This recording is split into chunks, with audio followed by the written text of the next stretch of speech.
함께 하나님 말씀 받겠습니다. 오늘 우리에게 주시는 하나님의 말씀은 사사기 8장 1절부터 9절의 말씀입니다. 사사기 8장 1절부터 9절 말씀 봉독해 드리겠습니다. 에브라임 사람들이 기드온에게 이르되 내가 미디안과 싸우러 갈 때 우리를 부르지 아니하였으니 우리를 이같이 대접함은 어찌 됨이냐 하고 그와 크게 다투는지라. 기드온이 그들에게 이르되 내가 이제 행한 일이 너희가 한 것에 비교되겠느냐. 에브라임의 끝물 포도가 아비에셀의 만물 포도보다 낫지 아니하냐. 하나님이 미디안의 방백 오렙과 스앱을 너희 손에 넘겨주셨으니 내가 한 일이 어찌 능히 너희가 한 것에 비교되겠느냐 하니라. 기드온이 이 말을 하매 그때 그들의 노여움이 풀리니라. 기드온과 그와 함께한 자 300명이 요단강에 이르러 건너고 비록 피곤하나 추격하며 그가 숫곳 사람들에게 이르되 나를 따르는 백성이 피곤하니 청하건대 그들에게 떡덩이를 주라. 나는 미디안의 왕들인 세바와 살문나의 뒤를 추격하고 있노라 하니 숫곳의 방백들이 이르되 세바와 살문나의 손이 지금 내 손 안에 있다는 거냐. 어찌 우리가 내 군대에게 떡을 주겠느냐 하는지라. 기드온이 이르되 그러면 여호와께서 세바와 살문나를 내 손에 넘겨주신 후에 내가 들가시와 찔레로 너희 살을 찢으리라 하고 거기서 브누엘로 올라가서 그들에게도 그같이 구한즉 브누엘 사람들의 대답도 숫곳 사람들의 대답과 같은지라.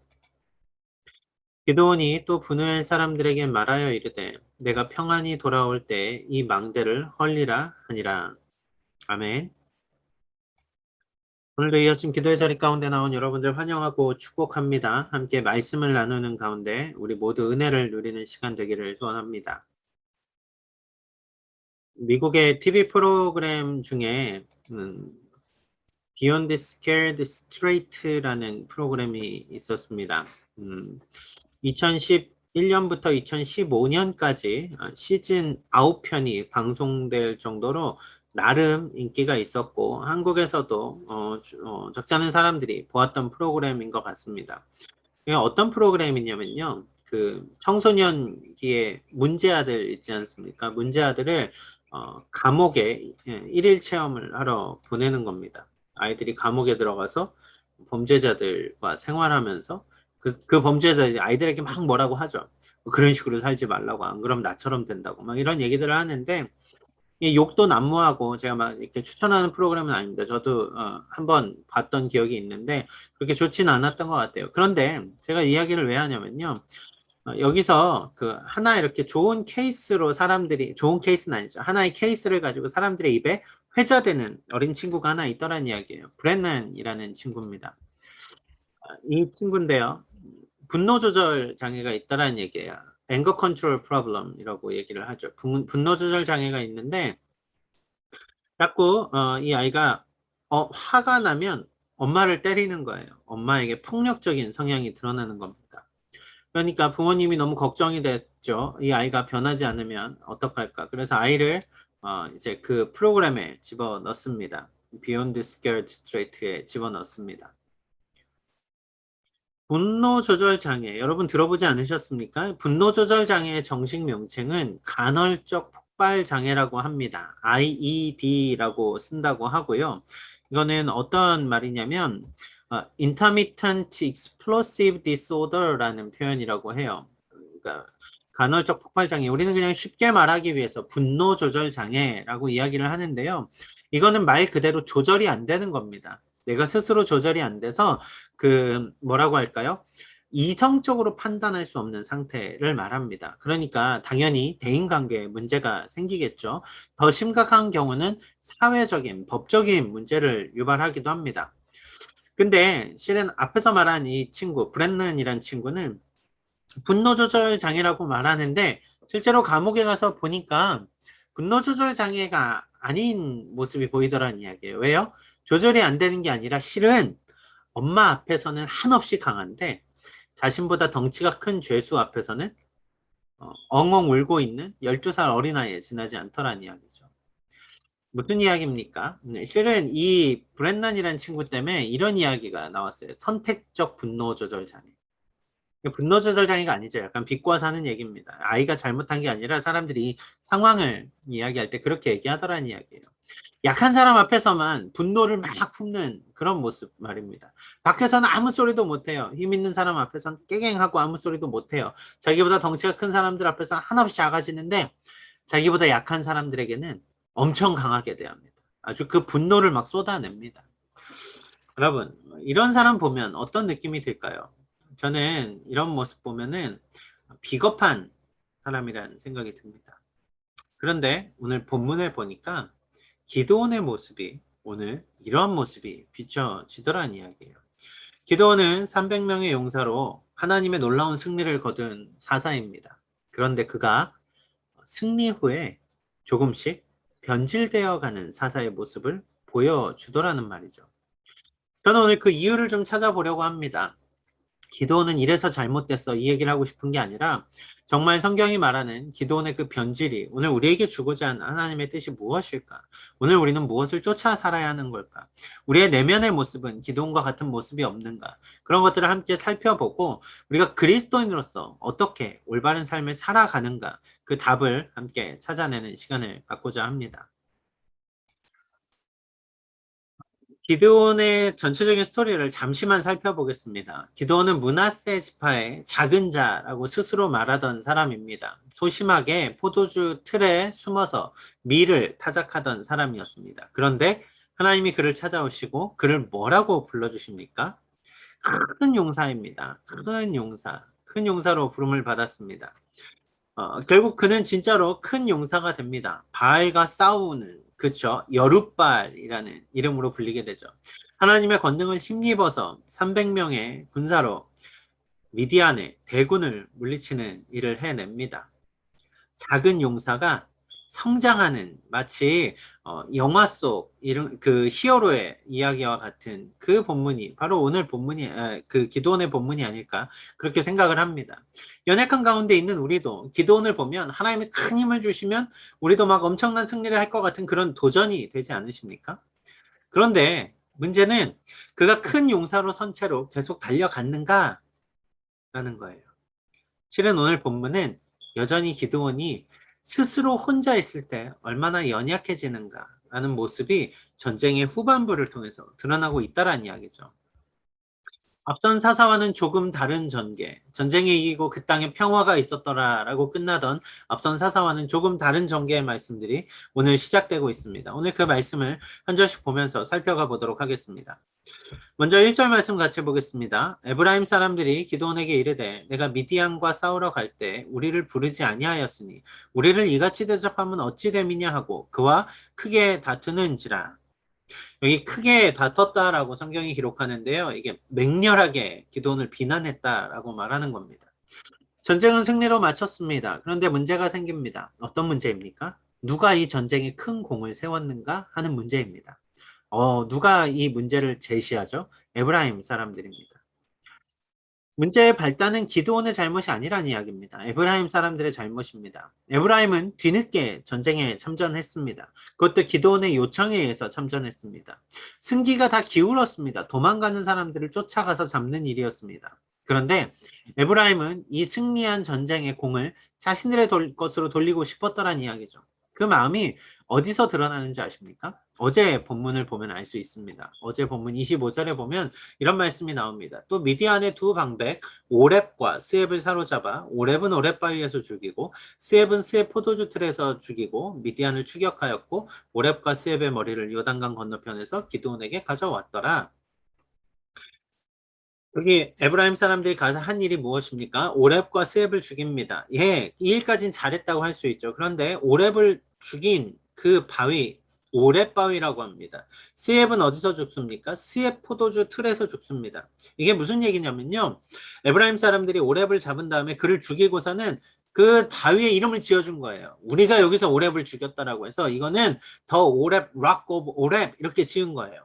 스앱을 죽인 데는 심지어 이런 장소도 아닙니다. 포도주 틀에서 죽여놓고 그 포도주 틀에 이름을 답니다. 우리가 스앱을 죽였으니까 이거는 스앱의 포도주 틀이라고. 얼마나 기고만장합니까, 여러분? 여러분, 실제로 이들은 전쟁을 할 때, 뭐라고 할까요? 전쟁을 하는데, 실제로 이들은 처음부터 나서지도 않았어요. 마지막에 전쟁에 부르니까 그들이 나와서 기껏 전쟁에서 승리한 다음에 와서 하는 게 영웅놀이란 말이에요. 기도원한테 그것 때문에 분노를 품고 있는 거예요. 크게 다투었습니다.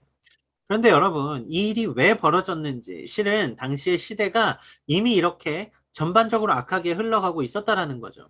하나님은 그것을 염려하셨어요. 그래서 사사기 7장 2절에 보면 하나님이 후반부에 이렇게 말씀하시죠. 이는 이스라엘이 나를 거슬러 스스로 자랑하기를 내 손이 나를 구원하였다 할까 함이니라. 여러분, 이 전쟁은 기드온이 300명으로 싸운 전쟁입니다. 더 정확히 표현해 볼까요? 기드온이 하나님의 말씀에 순종했을 때 하나님이 이기신 전쟁입니다. 그러니까 실제로 모였던 납달리, 아셀, 므낫세 지파의 사람들도 돌려보내요. 300명 말고는 다 돌려보냅니다. 왜 그랬다고요? 스스로 이겼다고 자랑하게 하지 않기 위해서 하나님이 그렇게 하셨다고요. 그런데 결국 에브라임이 와서 한 말이 무엇입니까? 우리가 나가서 다 끝나는 전쟁인데 너는 우리를 부르지도 않았어. 우리가 나가기만 하면 끝나는 거를 너 혼자 공을 왜 차지하려고 하냐고. 이렇게 말하고 있는 거예요.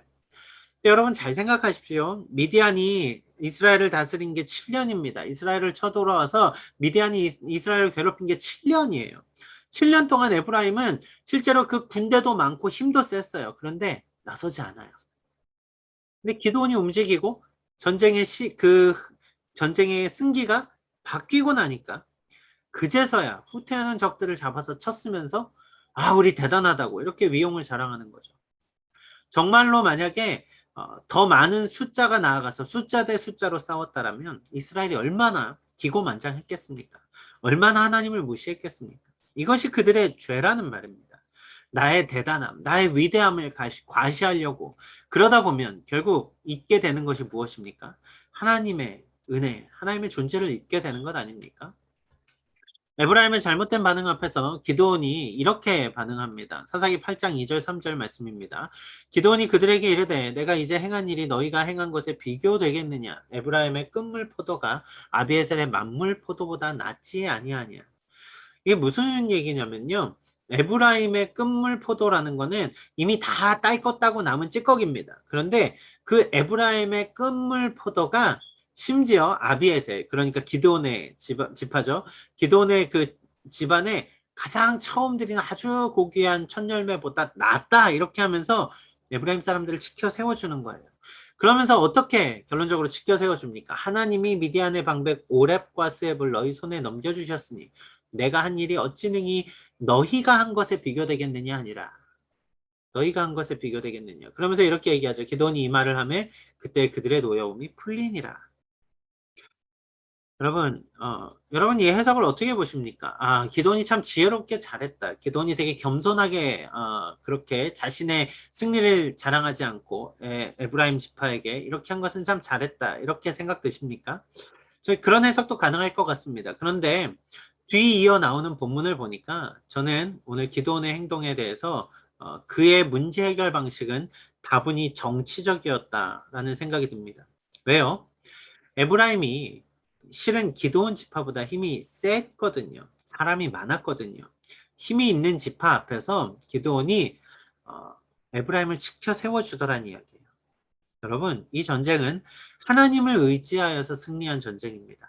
하나님이 승리하게 하신 겁니다. 무슨 말합니까? 이렇게 얘기해야 될 그 타이밍에 기드온은 에브라임을 질타할 생각을 하지 않아요. 그 수가 많거든요. 그들이 힘이 있거든요. 막 자기를 이렇게 푸시하면서 들어오거든요.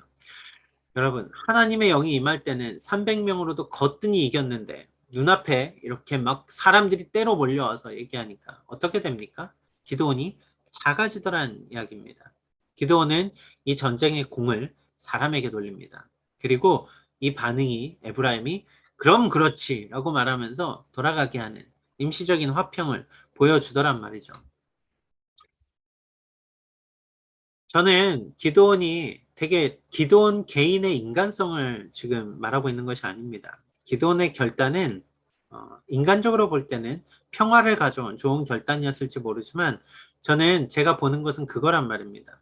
하나님을 의지할 때 하나님의 놀라운 일들을 경험했는데 그가 눈앞에 현상을 마주하고 현상 앞에서 반응을 하기 시작하니까 점점 시대가 변해가더란 말입니다. 왜 이렇게 될까요? 다음 이어지는 말씀을 보면 기드온이 왜 변했는가를 좀 더 쉽게 알 수 있습니다. 4절 말씀입니다. 기드온과 그와 함께한 자 300명이 요단강에 이르러 건너고 비록 피곤하나 추격하며 이미 세바와 살문나를 잡았죠. 그런데 기드온이 그들의 왕을 치기 위해서 건너갑니다. 그런데 여기 4절에 보니까 눈에 들어오는 단어가 있습니다. 피곤하나입니다. 피곤하나. exhausted 이게 뭐냐면 단지 피곤해 이게 아니라 지쳐서 기진맥진한데도 계속 가는 거예요. 왜 갈까요? 여러분 실제로 하나님의 인도하심이 있었을 때는 이 300명의 군사는 밤이 새도록 적을 쳐도 피곤하지 않았습니다.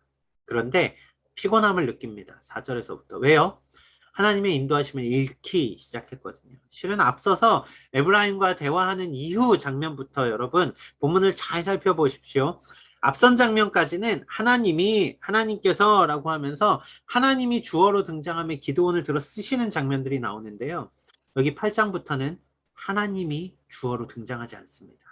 모든 주어가 다 기도원입니다. 그가 비록 하나님의 이름을 말하는 것 같지만 실은 하나님은 한마디도 말씀하지 않으세요. 하나님의 이름이 더 이상 등장하지 않는다는 말입니다. 남은 전쟁은 무의미한 전쟁이 되어간다는 이야기입니다. 목적 없는 추격전입니다. 지쳤음에도 불구하고 그들은 계속 나가요. 무슨 목적으로 요단을 건넜는지 성경은 우리에게 말해주지 않습니다. 그렇게 그가 강을 건너갑니다. 요단 건너편까지 쫓아갑니다. 5절 6절 말씀해 보니까 그가 그곳에서 숫곳 사람들을 만납니다. 그가 숫곳 사람들에게 이르되 나를 따르는 백성이 피곤하니 청하건대 그들에게 떡덩이를 주라. 나는 미디안의 왕들인 세바와 살문나의 뒤를 추격하고 있노라 하니. 한 절 더 보겠습니다. 숫곳의 방백들이 이르되 세바와 살문나의 손이 지금 내 손 안에 있다는 거냐. 어찌 우리가 내 군대에게 떡을 주겠느냐 하는지라. 이어서 숫곳 사람들의 대화가 나오는 거죠. 기드온이 떡을 달라고 말합니다. 하나님의 뜻이 아닌 자신의 의도를 밝힙니다. 뭐라고 말합니까? 나는 미디안의 왕들인 세바와 살문나를 추격하고 있노라. 이렇게 이야기를 하는 거죠. 여러분, 기드온은 승리에 취하기 시작했다는 얘기입니다. 실제로 숫곳 사람들도 실은 문제가 있습니다. 에브라임과 같이 숫곳 사람들도 기드온이 미디안을 쫓아냈으면 기드온을 반겨야 되거든요. 기드온에 감사하는 모습이 나타나야 되거든요. 그런데 그러지 않아요. 기드온이 떡을 달라고 하는데 우리가 어찌 내 군대에게 떡을 주겠느냐 이렇게 말해요. 왜 그런가 하면요. 숫곳 사람들은 연약한 지파였습니다. 연약한 민족이었습니다. 연약한 족속이었습니다. 어, 트랜스 요르단이라고 하죠. 요단강 건너편에 사는 민족, 그 중에서도 숫곳 사람들은 약한 존재들이었다는 얘기죠. 그 숫곳은 어디와 가깝습니까? 미디안과 가까워요. 미디안의 영향력 아래에 있기 때문에 기드온이 미디안의 리더들을 혹시라도 잡지 못하면 그 대열을 정비하고 돌아오는 세바와 살문나에게 진멸당할 수도 있는 그런 민족이라는 얘기입니다. 솔직히 연약했던 거예요. 두려웠던 거예요. 그러니까 떡을 주지 않겠다 말하는 거죠. 한국에서도 6.25 전쟁 때 보면 영화를 통해서 보면 그런 장면이 나오죠. 북한군이 쳐들어왔다가 밀려나는 장면에서 남한군이 다시 치고 올라갈 때 거기에서 북한에 동조했던 사람들을 죽입니다. 동조했었으니까요. 실은 같은 이유란 말입니다. 이들은 함부로 할 수가 없는 아주 환경에 열악한, 연약한 존재들이었어요. 그런데 약한 사람들 앞에서 기드온이 어떻게 반응하는지 아십니까? 7절입니다. 기드온이 이르되 그러면 여호와께서 세바와 살문나를 내 손에 넘겨주신 후에 내가 들가시와 찔레로 너희 살을 찢으리라 하고 앞선 에브라임 사람들과의 언쟁에서는 기드온은 아주 온유하게 모습을 보입니다. 당신들이 다 했습니다. 이렇게 얘기해요. 왜요? 에브라임은 강했거든요. 그런데 여기 숫곳 사람들은 약한 사람들입니다. 연약한 사람들입니다. 그런데 숫곳 사람들을 대할 때 기드온이 어떻게 말합니까? 하나님이 하시면 할 수 있으니 하나님을 믿읍시다. 이렇게 독려하지도 않아요. 내가 이기면 여호와께서 내게 이 승리를 주시면 내가 돌아와서 너희 살을 찢으리라. 이렇게 얘기를 하는 거예요. 여러분 이게 하나님의 뜻에 따른 것이었다면 기도는 이들이 연약하다고 해서 이런 식으로 반응하면 안 되는 것입니다. 왜요? 같은 이스라엘 지파 사람들이거든요. 어떻게 이렇게 행동할 수 있냐는 말이죠. 실은 그 숫곳 사람들 외에도 8절 9절에 나오는 분노의 사람들에게도 똑같이 대합니다. 분노의 사람들도 작은 지파였거든요. 거기서 분헬로 올라가서 그들에게도 그같이 구한 즉 분헬 사람들의 대답도 숫곳 사람들의 대답과 같은지라. 이때 기드온이 뭐라고 말합니까? 기드온이 또 분헬 사람들에게 말하여 이르되 내가 평안히 돌아올 때 이 망대를 헐리라. 여러분 너무 무섭지 않습니까? 실제로 그 이어지는 내일의 말씀들을 쭉 보면 아시겠지만 기드온은 전쟁에서 이기고 돌아오는 길에 그 망대를 헐어버리고 사람들을 징벌하고 죽이기까지 합니다. 위대한 사사, 믿음의 사람이라고 불리지만 그가 하나님을 붙잡는 것을 놓치고 그 스스로 그저 자신의 승리에 대한 그 열망으로 달려갈 때 그 결과가 어떻냐는 이야기입니다. 기드온이 스스로 겸비하여서 하나님을 의지하였을 때 그는 작지만 큰 용사였습니다. 정말로 큰 용사였습니다. 성경은 그를 믿음의 용사라고 기록을 합니다. 진심으로 그랬거든요. 그가 하나님을 믿었으니까요. 그런데 믿음 가운데 있다 한다 할지라도 그가 그의 성공에 그의 시선이 그 성공에 심취하기 시작하죠. 어떻게 됩니까? 그가 전혀 다른 사람이 되어요. 세상의 방법대로 합니다. 강한 사람에게는 살살 달래서 그 공을 지켜 세워주고 여기 습곡과 분노의 사람들에게는 그 힘을 마음껏 발휘하면서 억압하고 그들에게 칼을 들이대고 있는 모습. 이건 어떻게 된 모습이냔 말이죠. 여러분 실제로 기드온이 성공에 심취하기 시작하면서 이런 모습이 나타났다는 것은 오늘 우리의 삶에서도 마찬가지라는 이야기입니다. 오늘 하나님을 믿는다 말하고 하나님의 능력을 구한다 말하지만 우리의 시선이 인생의 성공에 중독되어 있다라면 인생의 성공에만 우리의 시선이 머물러 있다라면 우린 기드온과 똑같은 반응을 하는 거예요. 왜요? 세상이 그렇게 반응을 하거든요. 세상은 그렇게 반응을 하는 것이 맞다라고 이야기하거든요. 하나님의 은혜를 기억하면 우리는 은혜 앞에서 한없이 겸손한 자가 됩니다. 주님, 나는 작은 자입니다. 이렇게 고백을 하게 돼요. 그런데 은혜를 잊는 순간 우리가 어떻게 되냐면요. 내가 얼마나 대단한지 알아? 이게 우리의 모습이라는 이야기죠. 말씀을 정리해 보겠습니다. 하나님을 의지할 때 기드온은 놀라운 용사였습니다. 그는 하나님의 큰 용사로 쓰임받은 사람이었습니다. 그가 하나님을 의지하며 섰을 때 작지만 큰 용사라 불리우고 사람들의 그의 이름을 하나님의 이름과 함께 높이며 전쟁의 승리를 맛보아 알던 그 기드온, 그가 오늘 왜 변하게 되었습니까? 앞서서 저는 선택적 분노 조절 장애라는 이야기를 잠시 말씀드렸습니다. 이게 실제 있는 병이 아니에요. 강한 사람 앞에서만 약하고 약한 사람 앞에서 한없이 강한 그 사람을 비웃기 위해서 조롱하기 위해서 하는 말입니다. 분노 조절도 선택하냐고 이렇게 하는 말이에요. 그런데 실은 그 비겁한 모습이 기도원에게 나타나더란 이야기죠. 큰 용사이며 믿음의 사람이고 사사였던 그가 왜 이렇게 변하게 된 것입니까? 왜 변질되었냔 말입니다. 그가 왜 변질되었냐면요. 그가 승리를 맛보고 승리에 심취해서 살았기 때문에 그렇습니다. 하나님을 의지한 기쁨이 아니라 나를 의지한 삶을 살았을 때 그는 세상 앞에서 이 기쁨을 유지하기 위해 극단적인 처세술의 삶을 살더란 이야기예요. 어떻게 해요? 강한 사람 앞에서는 살살 달래서 내 위치를 보존하고 약한 사람들 앞에서는 짓누르고 억압해서 내 삶을 이렇게 대단하다라고 나타내는 모습. 여러분 이것은 제가 기도는 혼자만의 기도원이 그렇게 나쁜 사람이었습니다라고 말하기 위해서 여러분들에게 설교하는 것이 아닙니다. 오늘 본문을 보면서 무엇을 봐야 됩니까? 기도원이 왜 넘어졌는가예요. 왜 넘어졌는가? 여러분 기도원이 300명을 들고 기적의 용사가 되었던 것은 오직 하나였습니다. 믿음을 붙들고 섰을 때예요. 믿음 안에 거할 때 우리는 하나님의 놀라우신 그 승리하게 하심을 보게 된다란 말입니다. 그런데 우리가 믿음을 놓고 세상의 힘의 논리 앞에 마주서는 순간 우리는 신앙을 붙들기보다 우리의 힘 혹은 우리보다 더 강한 사람을 의지하게 되더란 말입니다. 오늘 우리는 이 말씀 가운데 어떠한 도전을 받아야 됩니까? 우리에게 그 믿음이 있는가? 우리에게 그 굳건한 믿음을 붙들고 우리는 오늘 어떻게 살아나가는가? 우리는 세상 앞에서 세상을 쫓아가는 자들이 아닙니다. 믿음으로 세상을 향해 예수 그리스도를 담대하게 선포하며 나아가는 것. 그것이 바로 오늘 우리의 삶이 되어야 된다는 이야기입니다. 우리는 작습니다. 우리는 연약합니다. 하지만 믿음 안에 설 때 오늘 우리는 하나님의 능력으로 오늘 하루를 살아가게 될 것입니다. 나의 힘을 의지하지 않고 세상의 성공을 쫓아가지 않고 오늘 하나님을 믿고 나아가는 그 믿음의 고백 앞에 승리하는 여러분 모두가 되시길 주님의 이름으로 축원합니다. 기도하시겠습니다.